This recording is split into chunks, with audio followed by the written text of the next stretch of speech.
नमस्कार प्यारे बच्चों, इजी लर्निंग चैनल में आपका फिर से एक बार स्वागत है। आज की वीडियो में हम करने वाले हैं कक्षा 3 की हिंदी पुस्तक वीणा से पाठ प्रकृति पर्व फूलदेही पाठ के प्रश्नोत्तर पुस्तक अभ्यास सहित। तो चलिए शुरू करते हैं इस वीडियो को।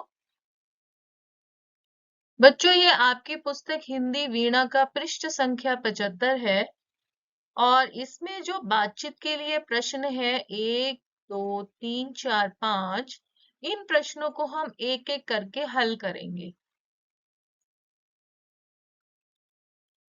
प्रश्न 1, त्योहार क्यों मनाए जाते हैं?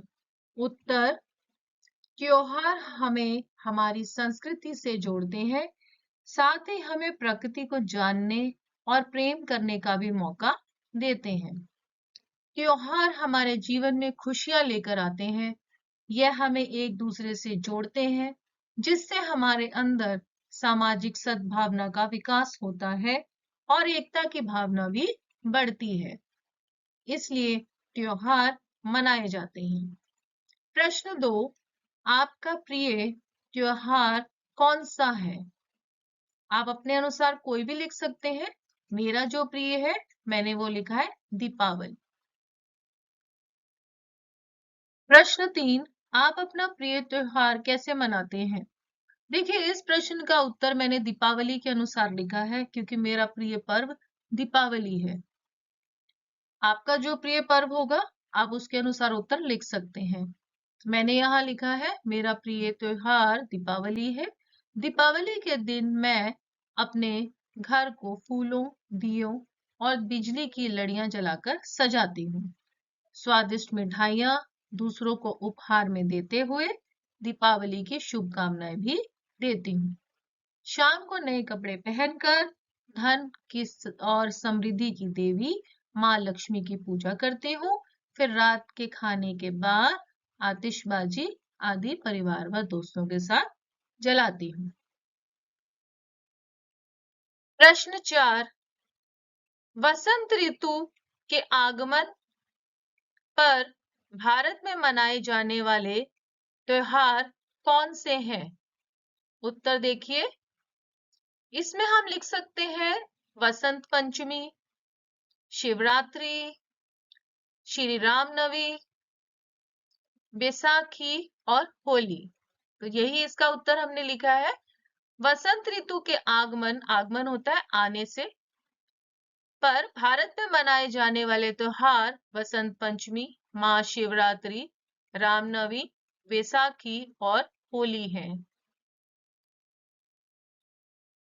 प्रश्न 5, उत्तराखंड के कुमाऊं क्षेत्र में मां को ईजा कहकर पुकारते हैं।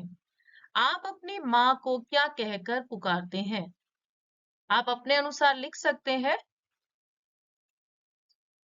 मैं अपनी मां को मम्मी कहकर पुकारती हूँ। आप यदि कुछ और कहकर पुकारते हैं तो वह भी लिख सकते हैं। चलिए अब चलते हैं अगले प्रश्न की तरफ। सोचिए और लिखिए से।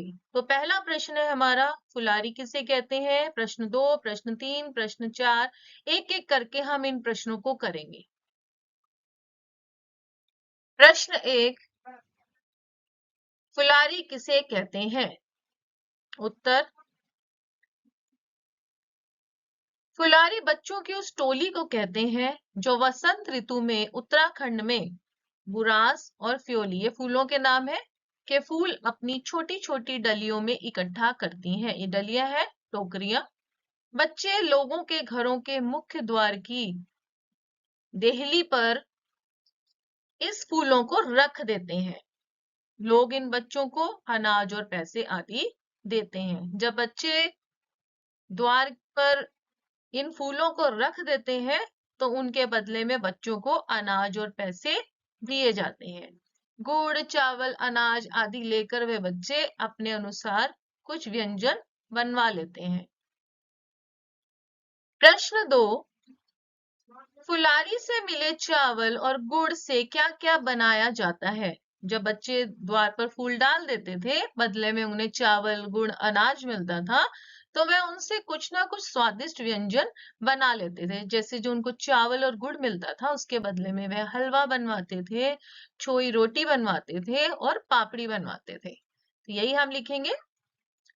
फुलारी को मिले चावल और गुड़ से हलवा, छोई या साई व पापड़ी जैसे स्वादिष्ट स्थानीय व्यंजन बनाए जाते हैं। प्रश्न 3, फूलदेई को बाल पर्व क्यों कहा जाता है? बाल पर्व क्या है? बाल मतलब बच्चों का और पर्व है त्योहार। इसको बच्चों का त्योहार पर्व क्यों कहा जाता है? क्योंकि इसमें मुख्य रूप से जो बच्चे हैं वही फूल एकत्र करते हैं और वही द्वार पर डालते हैं और उनके अनुसार ही अंत में जो उनको मिलता है व्यंजन बनाए जाते हैं। तो बच्चों के इर्द गिर्द यह त्योहार होने की वजह से इसे बाल पर्व भी कहा जा सकता है। उत्तर देखिए, फूलदेही को बाल पर्व इसलिए कहा जाता है क्योंकि इस दिन बच्चों के द्वारा फूल इकट्ठे किए जाते हैं। लोगों के घर घर भी बच्चे ही जाकर फूल रखते हैं और गुड़ और चावल के व्यंजन भी बच्चों के लिए ही बनाए जाते हैं। तो कुल मिलाकर ये जो त्योहार है ये बच्चों के इर्द गिर्द है, आसपास ही है, इसलिए हम इसे बाल पर्व कहते हैं। प्रश्न 4, फूलदेई पर्व बच्चों को प्रकृति से कैसे जोड़ता है? हम कैसे कह सकते हैं कि जो बच्चे हैं वह प्रकृति से जुड़ते हैं? हाँ, बिल्कुल जुड़ते हैं। वह नदियों के साथ जुड़ जाते हैं, वह पहाड़ों के साथ जुड़ जाते हैं, वह उन फूलों के बगीचों, बाग से जुड़ जाते हैं जहां जहां से वह फूल लेकर आते हैं। अब वह पर्वतों पर जाते हैं, इर्द गिर्द घूमते हैं, वहां से फूल एकत्र करते हैं, नदियों के किनारों से फूल लाते हैं, तो वो अपने आप ही स्वयं ही प्रकृति से किसी ना किसी प्रकार जुड़े हुए मिलते ही हैं। तो हमने उत्तर में यही लिखा है, फूलदेही पर्व के अवसर पर बच्चे फूल लेने पहाड़ियों पर जाते हैं, नदी, पेड़ पौधों, बगीचे और जंगलों के बहुत करीब जाकर उनको देखते हैं, उनकी जानकारी भी लेते हैं। इस प्रकार फूलदेही पर्व पर बच्चे प्रकृति, प्रेम और सामाजिक सद्भावना से जुड़ जाते हैं। अगला प्रश्न, भाषा की बात से। ऊपर दिए गए चित्र में शिक्षक, यह शिक्षक है, पूजा से प्रश्न कर रहे हैं, यह पूजा है। पूजा उत्तर देते हुए अपने और अपने मित्रों के बारे में बता रही है। यह पूजा है और यह तीनों इसके मित्र हैं। इन दोनों उदाहरणों में पूर्ण विराम, अल्प विराम और प्रश्न चिन्ह का प्रयोग किया गया है। यह जो उदाहरण दिया गया है इसमें 3 चिन्हों का प्रयोग किया गया है। चलिए पढ़ते हैं कौन कौन से चिन्हों का प्रयोग किया है। तुम कौन हो, अब कौन लगा है, प्रश्न पूछ रहे हैं तो अंत में प्रश्नवाचक चिन्ह लगा है। अब उत्तर में पूजा ने क्या बोला, मैं पूजा हूं, तो अंत में लगा है पूर्ण विराम, वाक्य पूर्ण है। अगला प्रश्न, तुम्हारे साथ कौन कौन है, प्रश्नवाचक चिन्ह, प्रश्न पूछा है तो उत्तर में क्या मिला, मेरे साथ मेरे मित्र कौन कौन है, अंजलि, मयंक और निखिल है। अंजलि और मयंक के बीच में हमने अल्प विराम लगाया है क्योंकि वाक्य पूर्ण नहीं है और हमने 2 लोगों के नाम लिखे हैं। इस प्रकार से हम यहाँ पर अल्प विराम का प्रयोग कर रहे हैं। अगर निखिल के बाद कोई और नाम होता तो हम वहां पर और का प्रयोग करते। यहाँ मयंक और निखिल के मध्य हम वाक्य को जोड़ने के लिए और का प्रयोग कर रहे हैं। अंजलि, मयंक और निखिल, अंजलि और मयंक के मध्य हम अल्प विराम लगाएंगे क्योंकि मयंक के बाद हमारा वाक्य पूर्णता की ओर नहीं है, और लगा के निखिल के बाद वाक्य पूर्ण होता है। तो चलिए यहाँ प्रश्न देखते हैं। नीचे दिए गए वाक्यों में इन विराम चिन्हों का उपयोग कर वाक्य पूर्ण कीजिए। यहाँ आपको पंक्तियां दी गई हैं जिनमें किसी प्रकार का कोई भी चिन्ह प्रयोग नहीं किया गया है, यह आपको करना है। तो देखते हैं, यहाँ मैंने इन्हीं पंक्तियों को लिखा है। यहाँ देखिए, गरिमा को फल खाना बहुत पसंद है, हमने लगाया यहाँ पर पूर्ण विराम। वह अपने मित्र गौरव, यहाँ लगा है अल्प विराम, दीपक अल्प विराम, ममता। अब देखिए, ममता और नवजोत के बाद हमारे पास और नाम नहीं है तो ममता और नवजोत को हमने और से जोड़ दिया। नव और नवजोत को भी फल खाने की सलाह देती है। अब यहाँ हमारा वाक्य पूर्ण हो गया तो हमने लगाया पूर्ण विराम। अगला देखिए, क्या आपको भी फल खाना पसंद है? अब यहाँ पर क्या का प्रयोग हुआ है, तो प्रश्न पूछा गया है तो अंत में लगाया हमने प्रश्नवाचक चिन्ह। तो आपको समझ आया? 3 चिन्ह हमने सीखे। पहला है पूर्ण विराम, दूसरा है अल्प विराम और तीसरा है प्रश्न चिन्ह। तो आप भी इस तरह से इन विराम चिन्हों का, प्रश्नवाचक चिन्हों का, पूर्ण विराम का उपयोग करके वाक्य बनाकर एक दूसरे से पूछ भी सकते हैं और उन वाक्यों को अपनी कॉपी में लिखने का प्रयास भी कर सकते हैं। अगला प्रश्न देखिए, आपकी पुस्तक से ही पता कीजिए में, फूलदेही वसंत ऋतु मार्च अप्रैल में मनाया जाने वाला त्योहार है। ऐसे ही शरद ऋतु कब होती है? शरद ऋतु सितंबर और अक्टूबर, और हेमंत ऋतु नवंबर दिसंबर में मनाए जाने वाले त्योहारों की जानकारी खोजिए और लिखिए। अब देखिए, उन्होंने कहा कि फूलदेई जो पर्व है वो वसंत ऋतु में मनाया जाता है। क्या आप शरद ऋतु और हेमंत ऋतु के त्योहारों के बारे में बता सकते हैं? बिल्कुल। तो हमने पहला क्या लिखा? दशहरा। दूसरा हम लिख सकते हैं गोवर्धन पूजा। तीसरा हम लिख सकते हैं दीपावली, भैया दूज और दुर्गा पूजा। प्रश्न 2, आपके विद्यालय है स्कूल में मिलने वाले अवकाशों की जानकारी प्राप्त कीजिए। अवकाश बोलते हैं छुट्टी को। इनकी जानकारी प्राप्त कीजिए और ऋतुओं के अकॉर्डिंग, जो सीजन्स है उसके अकॉर्डिंग आधार पर नीचे दी गई तालिका यानी कि टेबल में लिखिए। तो हमारे पास यहाँ 3 मुख्य रूप से ऋतुएं दी गई हैं। ग्रीष्मकालीन अवकाश जो ग्रीष्म ऋतु के अनुसार है, शरदकालीन शरद ऋतु के अनुसार, शीतकालीन शीत ऋतु के अनुसार। इसके आधार पर हमें कब से कब तक छुट्टी मिलती है और कितने दिन तक मिलती है। आप देखते होंगे आपका विद्यालय बंद रहता है कितने से कितने दिन तक, वो आपको यहाँ लिखना है। तो हम लिख सकते हैं ग्रीष्मकालीन जो अवकाश है वह हमारा सबसे बड़ा अवकाश जो हमें विद्यालय से मिलता है वो है 11 मई से 30 जून तक। लगभग हमारे 50 दिन बन जाते हैं। शरदकालीन अवकाश जो है हमारा दशहरे के आसपास, यह है हमारा 4 से 5 दिन तक होता है। और शीतकालीन अवकाश जो हमारा 1 जनवरी से 15 जनवरी तक है और यह लगभग 15 दिन तक रहता है। अगला प्रश्न देखिए, आइए अपना घर सजाएं। प्रश्न 3, फूलदेई के दिन घरों को स्वच्छ मतलब साफ करके मुख्य द्वार जो मेन गेट होता है की देहली को गोबर मिट्टी से लीप कर तैयार किया जाता है। आप अपने घर को त्योहारों के लिए सजाने हेतु किन किन वस्तुओं का प्रयोग करते हैं? आप इसमें अपने अनुसार भी लिख सकते हैं। मैंने जो लिखे हैं वो देखिए। पहला है फूलों की मालाओं से, रंगों की रंगोली से, आप रंगोली बनाकर भी सजा सकते हैं, दीपक और मोमबत्तियों से सजा सकते हैं, बिजली की लड़ियां लगाकर घर को सजा सकते हैं, मिट्टी की लिपाई करके सजा सकते हैं, केले व अशोक के पत्तों से भी घर को सजाया जा सकता है। आपको कोई और भी लगते हैं तो आप इसमें लिख सकते हैं। अगला प्रश्न देखिए, मेरी कलाकारी, योर क्रिएटिविटी। तो प्रश्न है, फूल, आम और अशोक के पत्तों से या अन्य किसी वस्तु के उपयोग से यूज करके से सुंदर तोरण बनाइए।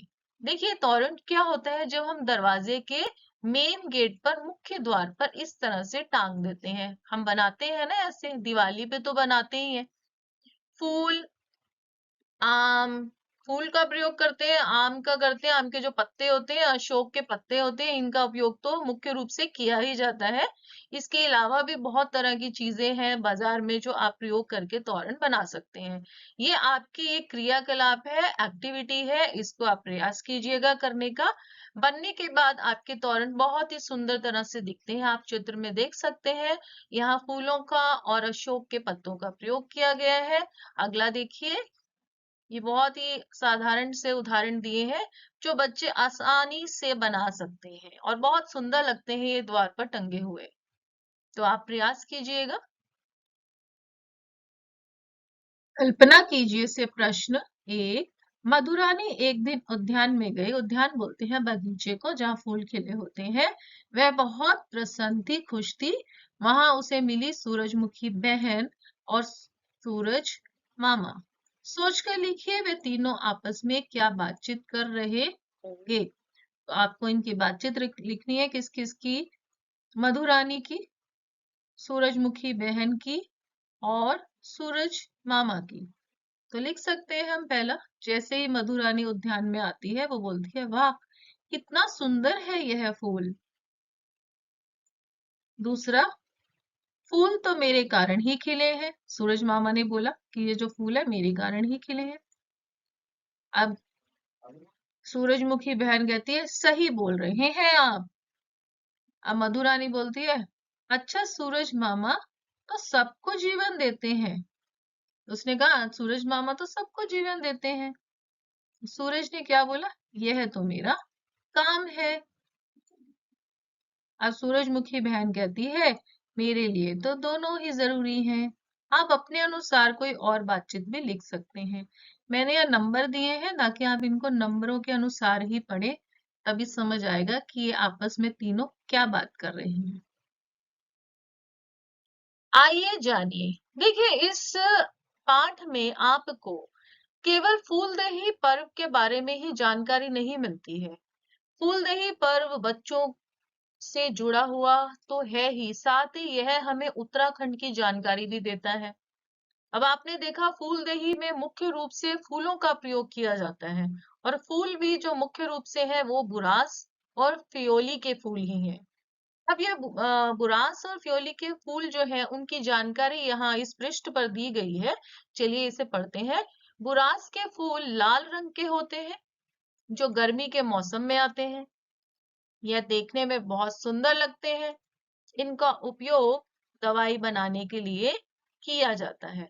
यह हिमालयी राज्यों में बड़ी संख्या में पाए जाने वाला वृक्ष है। और फ्योली के बारे में हमने क्या जाना, फ्योली के फूल वसंत के आगमन की सूचना देते हैं। जब ये फूल खिल जाते हैं तो समझ लीजिए वसंत आने वाला है। पीले रंग के होने के कारण इनका रंग क्या रखा गया है, फ्योली रखा गया है। ये पहाड़ों की सुंदरता के प्रतीक है। यह भी औषधीय गुणों की खान है या औषधीय गुणों से भरपूर होते हैं। और कौन कौन से फूल हैं जो औषधीय गुणों से भरपूर होते हैं, आप उनके बारे में भी जानकारी एकत्र करिएगा और अपनी कक्षा में एक दूसरे से साझा कीजिएगा। तो आज की वीडियो में इतना ही बच्चों, आपका बहुत बहुत धन्यवाद। आपने मेरा वीडियो आदि से अंत तक देखा। मुझे उम्मीद है आपको प्रश्नों के उत्तर मिल गए होंगे, आप इन प्रश्नों को ठीक से समझ सके होंगे और आप लिखने का प्रयास भी करेंगे। मैंने चित्रों के माध्यम से प्रश्नों के उत्तरों को आसान बनाने के लिए यहाँ प्रयोग किया है ज्यादा से ज्यादा चित्रों को। तो फिर मिलेंगे एक नई वीडियो में, कुछ नया सीखेंगे। तब तक के लिए नमस्कार। वीडियो के अंत में चलते चलते मैं यही कहना चाहूंगी, यदि आपको मेरे वीडियोस अच्छे लगते हैं तो आप प्लीज लाइक करें, शेयर करें और कमेंट्स भी करें। यदि आप मेरे चैनल पर नए हैं तो प्लीज मेरे चैनल को सब्सक्राइब करें। देखिए आप मेरे वीडियोस देखते तो हो पर सब्सक्राइब नहीं करते, तो प्लीज प्लीज प्लीज आपसे रिक्वेस्ट है कि आप मेरे चैनल को सब्सक्राइब भी करा करो, ताकि मुझे न्यू वीडियोस लाने के लिए अच्छा मोटिवेशन मिल सके। तो please subscribe and share my channel.